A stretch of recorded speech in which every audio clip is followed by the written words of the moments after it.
So, how I came to live and work in Japan. Well, it's a long story, but we have a little bit of time. So I graduated from university, and I was in a course to get my teaching certificate. Okay. And that after you graduate, I think that still takes like another couple years to get your teacher's license in California. So I think I finished 1 or 2 semesters, and just getting burned out, and working these shitty part-time jobs and stuff. So, anyways, I was looking for some work online because I had already had my bachelor's, and I was in the curriculum in the teachers program. So, anyways, when I was looking online, this thing popped up. It says work and live in Japan for 1 year. So I was thinking to myself, man, that would be cool, man. I would be able to travel and work, at the same time, take a little break. How cool would that be? So not really thinking too much of it, I just clicked on it and filled out my application. And what do you know, a couple days later, they called me like, hi, we're coming through your area. You want to come for an interview? And I was like, yeah, why not? I applied, so might as well. And I was in the teachers program, so we're learning all the new techniques on how to teach and engage the students and all that, that stuff. And but anyways, the first interview, they just want to meet you, right? And it was a white guy and a Japanese girl representing the company. So the first meeting, you come in and they, you sit down, and basically they're just looking for what kind of person you are, and get a feel of do they think you would be a good fit in Japan, and would students feel comfortable talking to you, things like that. So what they do is they give you an envelope, come back for lunch, or thank you for coming, try again later. Right? And you don't know, right? So, you gotta get your envelope, you say thank you, leave, and then sure enough, mine said come back for a second interview. So we go to lunch, right? And then the people who got turned away, obviously they're not there. But the second interview, then they put you in the room and they talk about the company and explain how global they are, and get you excited about going to Japan. Okay, so and that pretty much just finishes the day, right? So the second day, this is like a 3-day interview, right? Oh no, 2-day interview, I think. So anyway, the second day, they tell you to come prepared for to give like a mock lesson, right? So they set up the situation. Pretend you have like 3 or 4 elementary school kids, and they give you a topic, and what would you do? What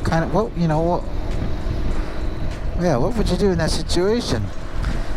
So I would say I had a little extra benefit because I was just learning like these, how to engage the students and how to make like props and all this stuff. So I went to the dollar store and I bought like these cardboard things and cutouts, and like made like matching cards, and I thought I had a pretty good lesson plan. And so I came the next day. I came in with a bag full of props, basically. And then another guy that was there, he's like, "Damn, what's all that?" I'm like, "Oh, this is my lesson." He's like, "Damn, dude, I only have a pen." I was rolling like, good luck, dude. So he didn't get called back. I would have loved to seen his mock lesson. But mine went really well. I had them engaged, and I had them laughing, That's what they're looking for. They're not looking for, are you good at English? They don't want like the boring, professor types. They want someone who has good culture.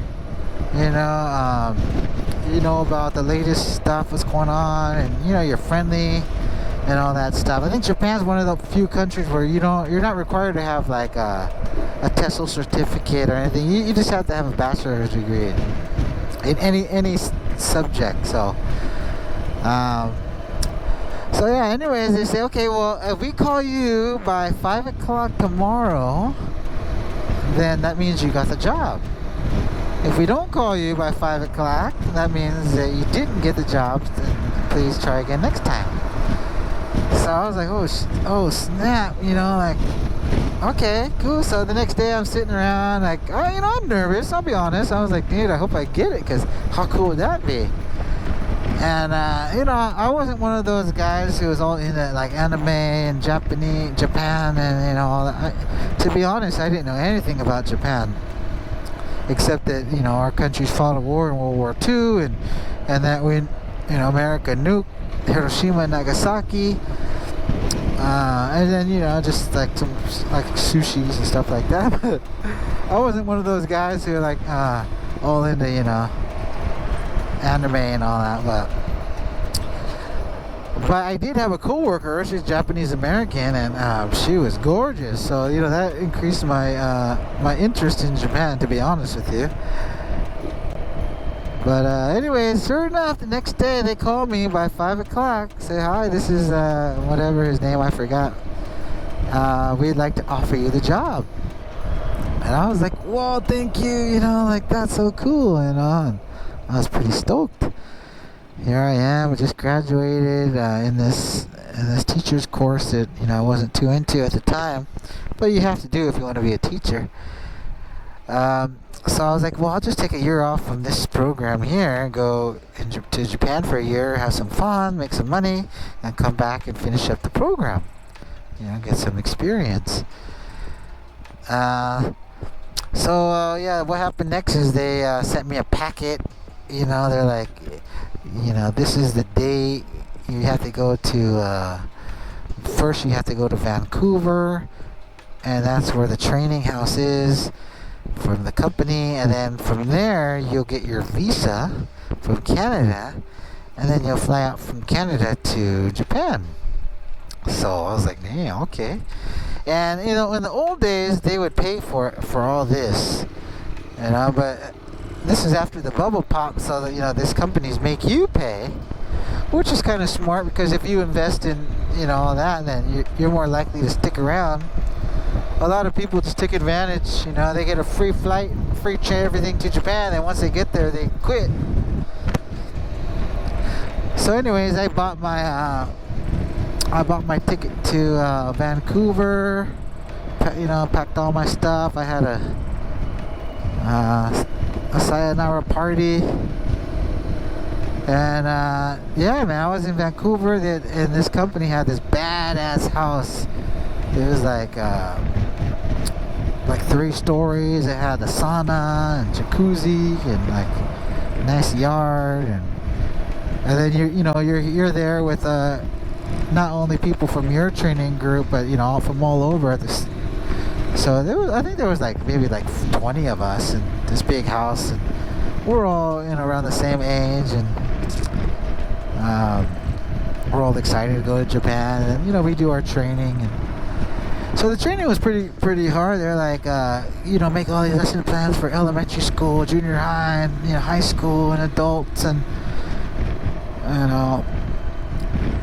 and then we have to teach, and so I think it was like a 3-day course, and then each person gets their visa, and then you get told where you're going to in Japan. So yeah, anyways, at the last day of the training, we're all stressed out, and our trainer's like, okay, you guys, congratulations, you finished your training.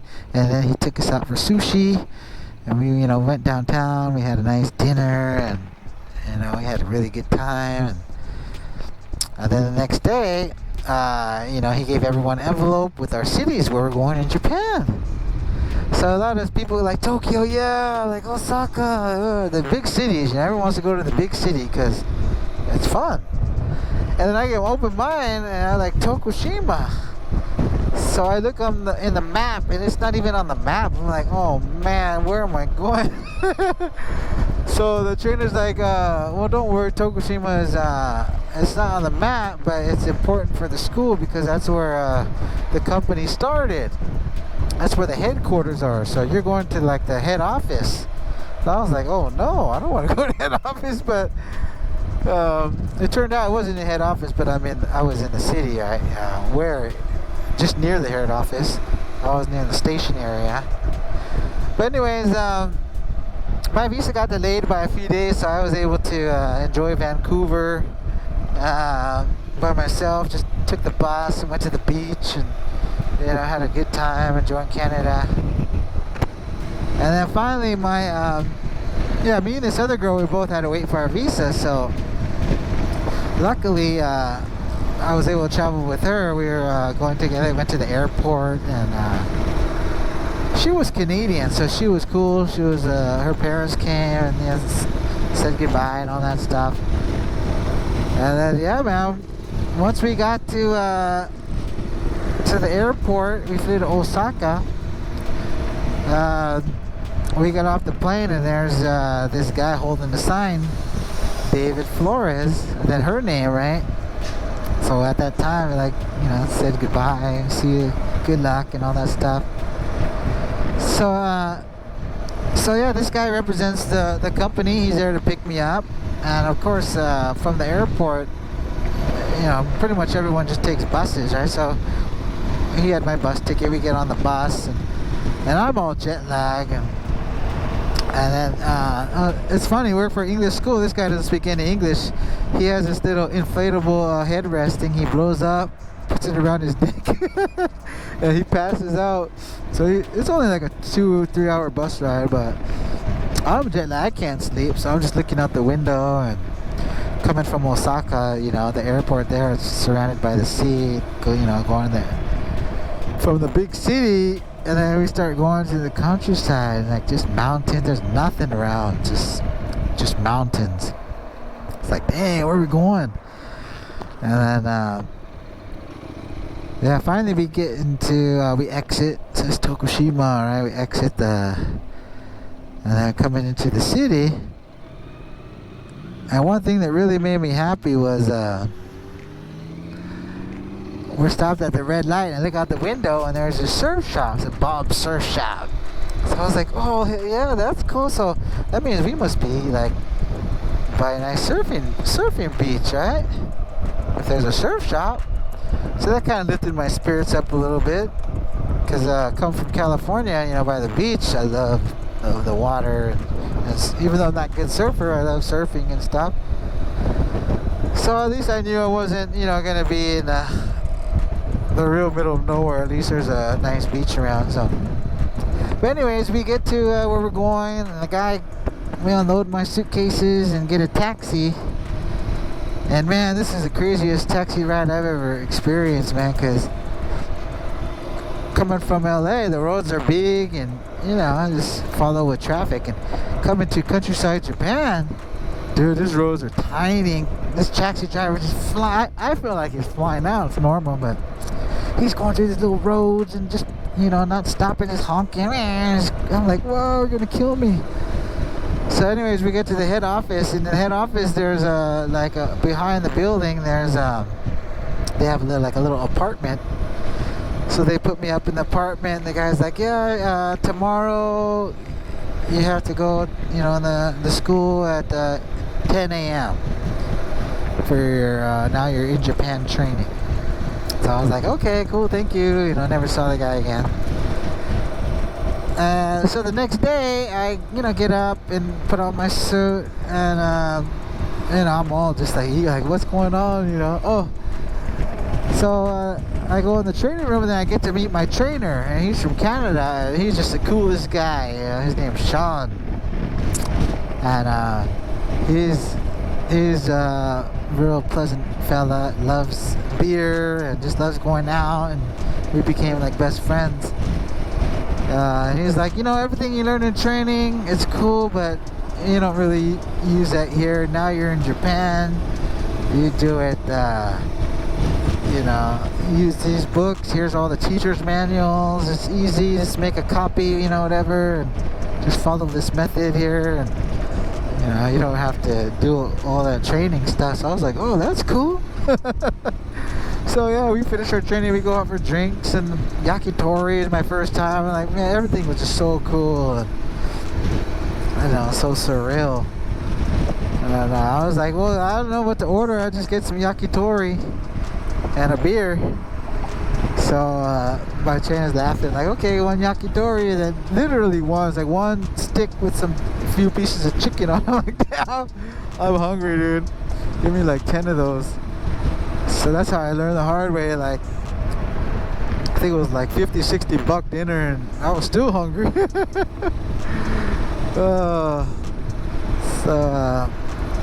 But anyways, after I finished this training, they took me to the school where I'll be going, and man, they had like welcome David Sensei sign, and all the teachers are waiting out there clapping, yeah, welcome, and I felt really welcome. It was cool. And then I had a gorgeous English teacher. Her name was Charlotte. She was there, and her and her boyfriend worked for a different company, but we became really good friends, and they helped me out a lot. Yeah, then there was the Japanese teachers, which one of them became my wife. And that's how it goes. You go just unexpectedly, and then how you're treated, you never know where you're gonna go. I know a few of my teachers, even though they were like in a good schools, they didn't have that good social structure, and they're pretty much on their own. So I know a lot of them didn't even finish their first contracts. They quit from the airport. They called my boss, hey man, I'm at the airport, I'm going home. He's like, what are you doing? Oh man. But yeah, man, I was lucky. I had a really good social network around me. Everyone was nice, and took good care of me. So yeah, that was my first year. And then they're like, after my contract, they're like, dude, we need you to stay because the other teacher's not here yet, and can you renew your contract? So I was like, okay, well, I'll renew, but I might not finish. And they're like, it's okay, just renew, and then when the other teacher comes, you can quit. So I stayed for a few extra months, and then at that time I was dating my future wife, and I was like, well, I want to go travel Southeast Asia for a little bit. I never really traveled, but that was like besides Japan and like Mexico and stuff. But so yeah, I went to Thailand and Korea and did some backpacking tour. And yeah, I forgot the major details. So I told my girlfriend, I'm gonna come back. I want to come back to Japan. So I'm just gonna go travel for a bit, go home, visit my parents and stuff, get some more stuff, and I'll come back. So yeah, about 6 months later, I came back, and then we ended up getting an apartment together, living together for about a year. And then yeah, we got married and then had a kid, and then a couple of years later had another kid, and then I'm still here. I guess I'm here for a long time, because now we have a house, 2 kids and a dog, and I'm not complaining. I'm a lucky guy. But yeah, most people like me, they stay in the English industry because that's where the money's at.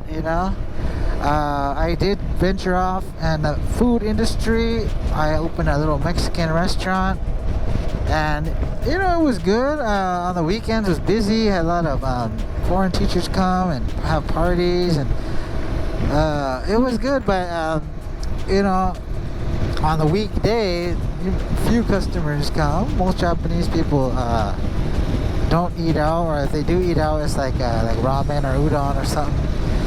So the weekends were only busy. The weekdays we weren't making any money, and at that time I had 2 kids, and like, wow, just to make like $100 profit, you gotta sell like $300, and I mean that's a lot of work. You gotta include all the food, the cooking, everything, all the expenses. On the other hand, if you do English, you just probably need like just a few students, and then really there's no overhead besides your rent. Maybe make a couple copies. So the profit margin is way better as an English teacher than the food business, and a lot less work. But I do miss it. It's fun, you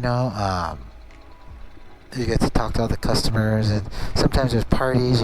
They buy you shots of tequila and beer. Oh man! But after a busy day, and then you have like a pile of dishes just waiting for you. And I did have some part timers, and they helped me clean up. But then you got to pay them, and that's money out of your pocket, right?